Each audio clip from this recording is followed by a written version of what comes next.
Hey, so I'm doing my own little fun run around Sinister 7. So I did a leg this morning. It was a good time. I did leg 1, joining a relay team last minute where they needed a person. Just looking for an adventure here, and I feel like that's not quite as much adventure as I would like. So that is Crowsnest Mountain. That is the thing that is staring down at you, looking down on you everywhere in the Crowsnest Pass area. It's pretty awesome. Anyways, leg 6 goes all the way around it. It's basically the hardest leg of this run. I think I'm gonna do it for funsies, about 10 hours earlier than any of the other runners will come. So, I don't know, some of the fast people will probably pass me. Yeah, just solo going. I did it in the pitch black of the night before, and let's do it when I can see some things. I think that'll be fun. So, yeah, this is the transition area between leg 4, 5, and 6, actually going out to 7. So it's a transition area for a lot of areas, and people just camp here. The last few years I've done this, I've just slept in my car here sometimes. So it's kind of a fun little area. Anyways, let's do it. Let's have our little fun run. So these guys are moving super quick. I totally thought, looking at my watch, I must be going the wrong way, that they've reversed the direction, but they're going this way, so the signs look that way, so maybe my watch is right. Yeah, just maybe it's different from the last time I did this. Wow, still on the easy part. So turns out those gals are doing 50 miles. Yeah, I don't even double check the distance. I think this is like 36K, leg 6, going in the right direction. Oh, no one behind me yet.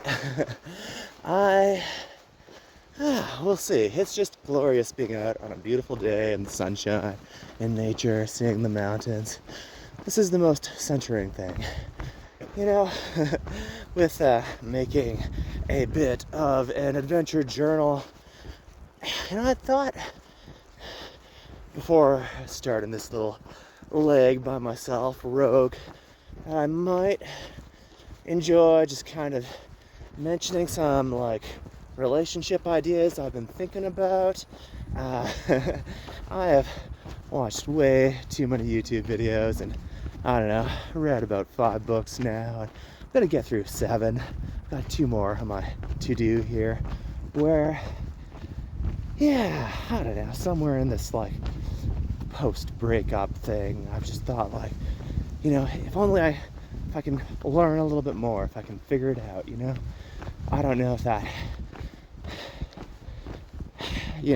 realistically, I probably can't save that relationship. I think it's kind of long gone. It's tough when you love someone and you have to move on. But I don't know whether it's that or that imaginary possibility that's unlikely and I have to let go of. Or going for the future here. It's what can I learn from this? I should have learned things from this experience, and yeah, what am I taking from this going forward, for myself, for who I want to be, for anyone I interact with in a future relationship? I don't know. See how I feel across this run. I don't know if I want to talk about that. Maybe. We'll see. Maybe I just want to enjoy nature and the mountains, and yeah, my relationship with this place, Sinister 7, goes back longer than my relationship with my past girlfriend. So it's a beautiful little place to do a pilgrimage to come back to the mountains, to the centering place. I guess in the past there was just a giant throng of crazy trail runners that I knew who would always be here. It would be a party in the forest, and maybe it feels a little bit less that way now. There's less that I know as closely, but there's still a bunch. So yeah, fun making a couple new friends on this relay team and seeing a few people I know. And I am really doing this in my own little rogue way. So leg 1, I was part of the race, and leg 6, we're just having fun. So walking in nature, we'll see. Maybe I talk about relationship stuff. Maybe I just talk about the mountains. That's kind of funny, just going up this road here. Ran into somebody I know, Amber Polquin, who she directs the Blackfoot Ultra.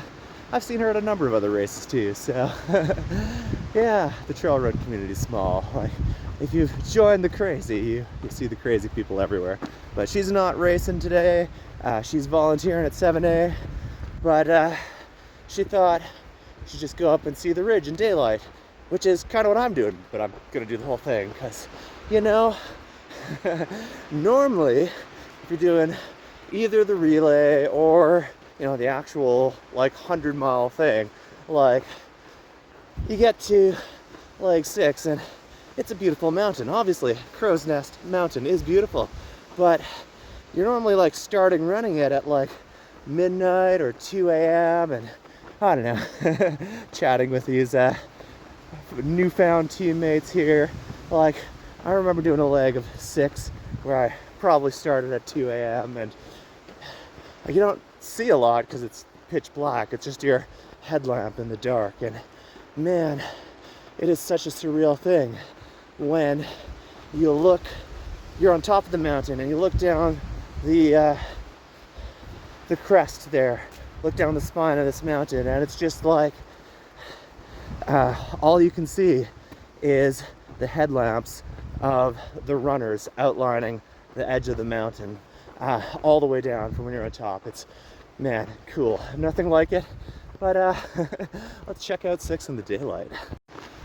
Okay, 6K in. Hey, let's have a basic relationship reflection. I don't know how much I want to say, but okay, something probably basic. I got this from a YouTube video.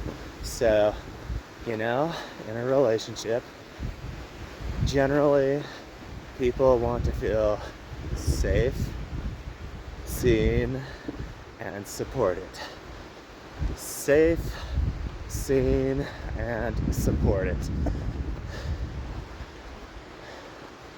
You know, it seems basic, but maybe I had different ideas about what relationships could be.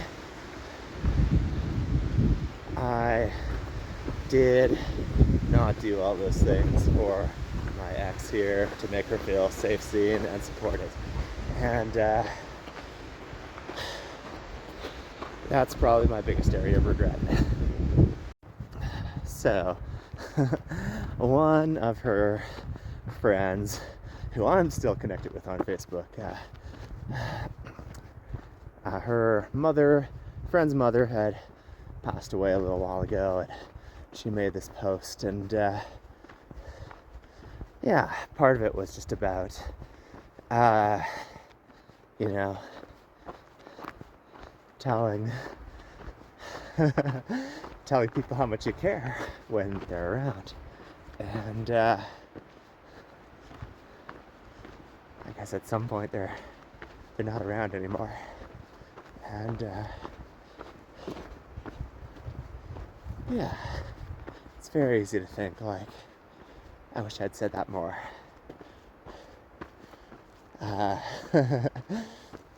And not just that, but like words of affirmation.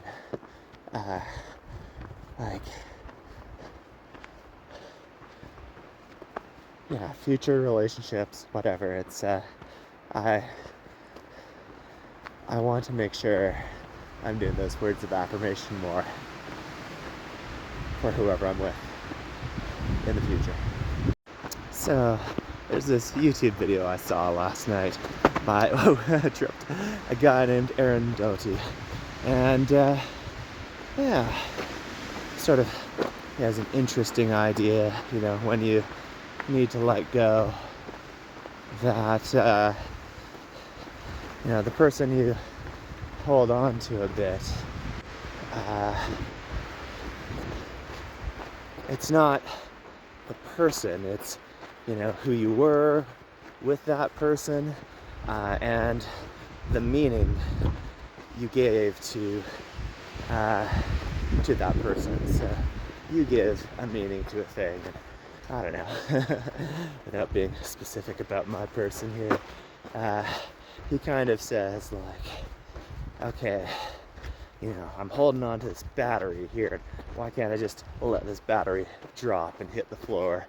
And, well, this battery was the first battery that I used in my first camera for the first YouTube video I made. So this battery is really special to me, but like,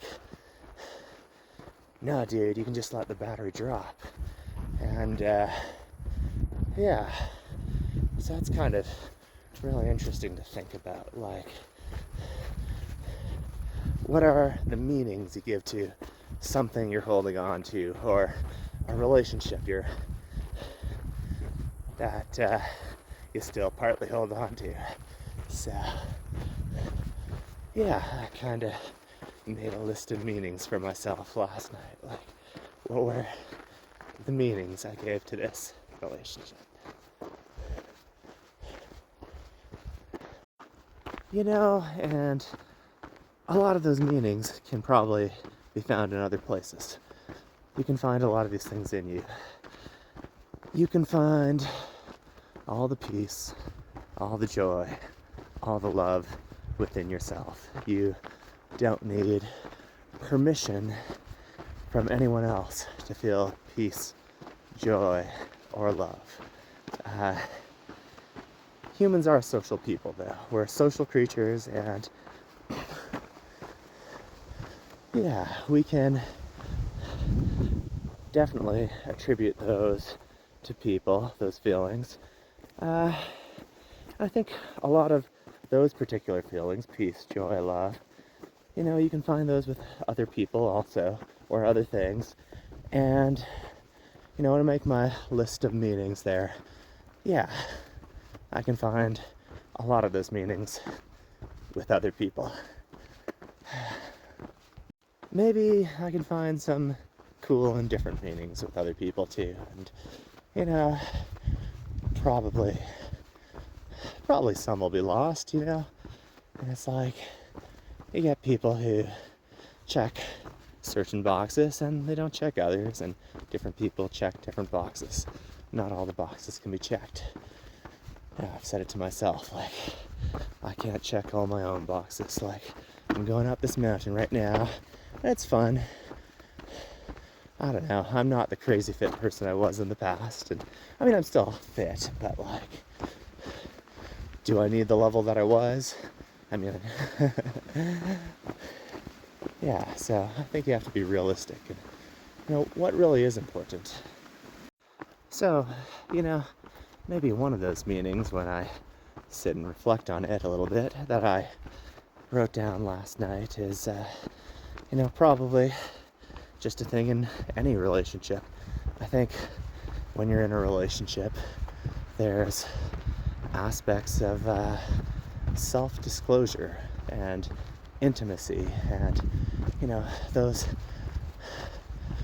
could overlap, but not necessarily. And, yeah, there's a part of me that thinks, hey, it'd be cool to date someone I could go run in the mountains with, but, my ex here, she wasn't going to be that person, but she was so supportive. And, maybe if you can't share all the adventures together, all the things together, it's nice to be able to have someone you can talk to later and tell them about the things you've done.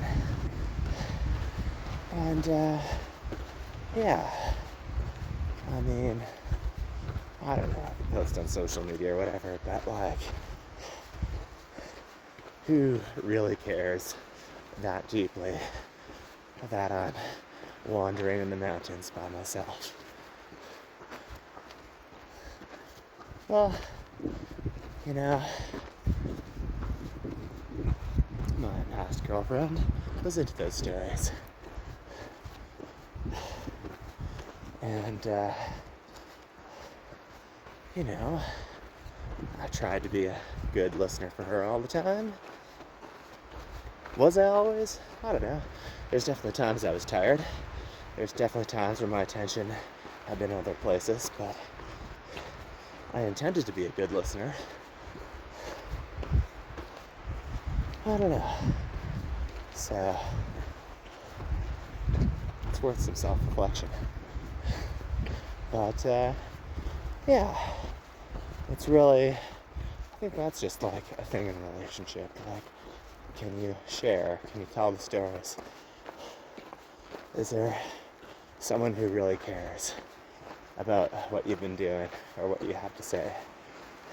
Are you really caring for the other person about what they do, what they have to say? I mean, a good partner will try.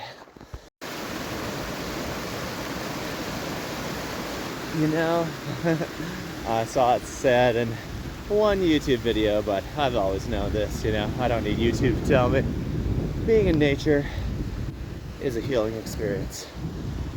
Being in nature is a therapeutic experience. I think everyone needs some time in nature. This is our world.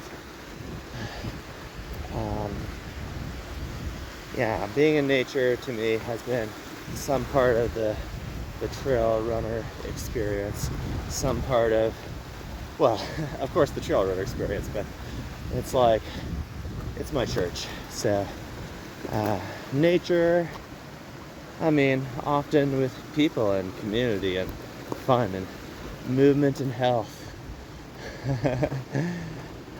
But you know,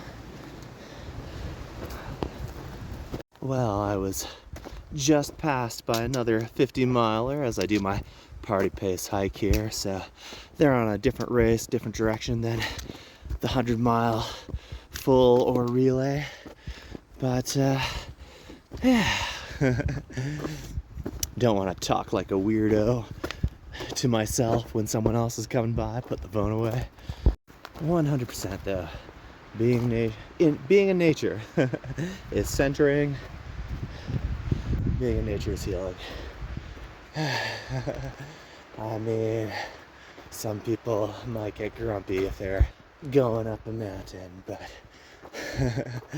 it can be tiring. Yes, for me or someone with that in common with me, though, it's like it does something for you. Okay. But you know, some of this does get steep, and right, type 2 fun. It's fun. I have to tell myself it's fun. Of course it's fun. I'm of course not going to be grunting or cursing or anything. God damn, these mountains are beautiful. Okay, the same mountains, just a few steps forward. Yeah, this is so beautiful. So amazing. Hey, look, I'm a little further. There we go. So, this is totally what I remember doing at 2 a.m. when it was much darker. Just, yeah, I didn't have a fancy watch then to point arrows and tell me which way I thought I was doing a circle. As we slowly will find ourselves circling around Crowsnest Mountain after a bit more of a climb. Still more climbing. Okay, down is an illusion. Well, before I go the wrong way, which looks like, I don't know, we're gonna step away from this view for a bit. Let's follow those flags. Are we at the top? I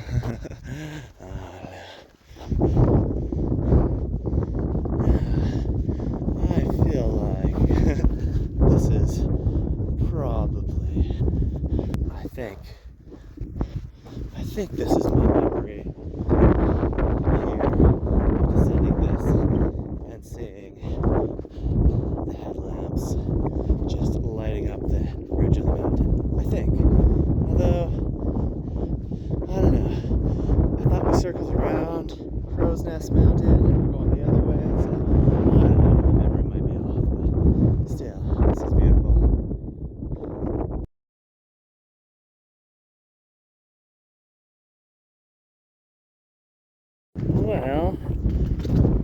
of the beautiful stuff, and this is kind of a junky little downhill. Ugh. I do have a little deja vu of this terrain, which leads me to believe the version of my thoughts that says this is pretty much exactly the course I did before is probably true. Well, a road that's a little more runnable, which is nice. Not nice as I broke a pole, kind of stuck it in a little bit of mud and went deeper, and I put my weight on it the wrong way and crack. Anyways, we are moving. Wow, some pretty mountains peeking through, and we are at 19 kilometers on this leg. I don't remember how much this is. I feel like 36 or something, which means I probably have quite a ways more to go. I'm kind of tired right now. Man, I guess I used to be in better shape. Oh. Well, power through. But anyways, we're getting to enjoy some nature, and yeah, I'll probably get back when it's starting to get dark. Let's keep going. I should run when I can. Yeah, there we go. It's good to get back to some pretty views. Well, about 20k into this leg.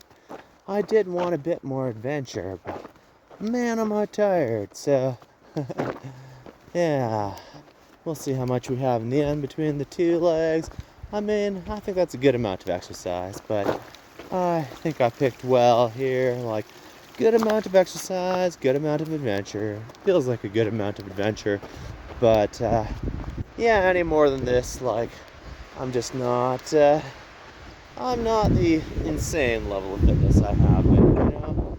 Let's just limit ourselves to only doing like 50 kilometers in a day right now. And yeah, I'm kind of doing them slowly, so I don't know. Whatever, we're at different places in life, different times, so still out in nature being healthy. Oh, this is pretty. We're getting there. Yeah, this is pretty. And there, well, let's take a look at the mountains one more time. But there is an aid station, which I probably shouldn't take anything from since, you know, this isn't my leg. But yeah, we're getting there. Well, there's a fun bunch of people camping in the very close by here. Just had their chairs in the middle of the road, having some drinks, and I guess I was the first person who said yes to a drink and a chair, and yeah, it's kind of fun to hang and chat a little. I guess you know, everyone else here at this point is in a rush to finish their 50-mile race, and you know, I just have to get to the little campground there, the transition part between leg 4, 5, 6, 7, yeah. So if I just get there, I'm good. I don't have as far to go. I'm not racing, I have no time, so yeah, I guess, you know, they're kind of rogue camping, I'm rogue running. Well, that was a fun little exchange. Here we go. Okay, secret. The people from the aid station let me have 2 cookies. That was good. Man, okay, a couple cookies, beer, sitting down, feeling pretty rejuvenated, so yeah. You know, it's funny how if you run for a really long time, you might get tired, but yeah. I think I'm gonna up this leg here. I think I've misjudged the distance. I feel like probably got about 6 kilometers left. It's probably about 30, probably not 36. I did not double check those distances before I left, but yeah, I should probably go run a little bit more and stop doing this lazy ass walking stuff. So I'll probably end the day with a solid 50k, you know, like 20 in the morning, 30 in the afternoon. So yeah, I see all these 50 milers, all these people passing me. I'm like, ah, frick, I am not in shape. But, you know, normal people will probably be happy if you punch out 50K in a day. Like, normal people don't do that. So, not as fit as I have been, but, like, I'm still fit enough. So, yeah, let's enjoy the nature, get out, and, yeah, a few calories in you. Man, that makes a difference to your mood. Golden hour in the mountains. Woo! Just following the runners down the road to the way in. So these are the mysterious bears that people sometimes see on Leg 6 in the dark. Yeah, they look just like the bears when it's really dark out. Well, there's Mount Crowsnest looking over us at night. It's beautiful to see it from different parts of town, different times of day. Okay, let's finish this up. I'm being a lazy bum and I'm walking this. Okay, we're going through the forest in the dark. Very Blair Witch. That's not too dark yet, but I could bring out a headlamp. I'm guessing we've got like a kilometer left. I'm just walking this, so yeah. Now this is definitely different from any other year. So, or the year I did it, I guess. So, I don't know. I guess there have been some changes. I'll really have to go look at some stuff online to figure out exactly which things were changed in this route when, but there have been changes. Leg 1 was a little bit longer too and had a little bit more trail, so leg 1 was more fun, I think, than it had been when I'd done it before. Yeah, I'm not educated enough to really know for leg 6 here. I'm still a little confused, but we're almost there. More bears. Okay, there's that transition camping area. I don't know. I'm not sure if I'll go through their actual transition area because I'm not really running the race. And there's Crowsnest. Yeah, leg 6 just circles around. Yeah, so it was a fun little 52K. I mean, 20 in the morning, 32 at night, and yeah. I mean, I guess I basically lazily walked 32K, but I did run in the morning. Didn't have the poles in the morning. Should have had the poles. I was dumb, but now I've broken a pole. Whatever. Anyways, it's time to find my car and go chill somewhere. I could just hang out here, but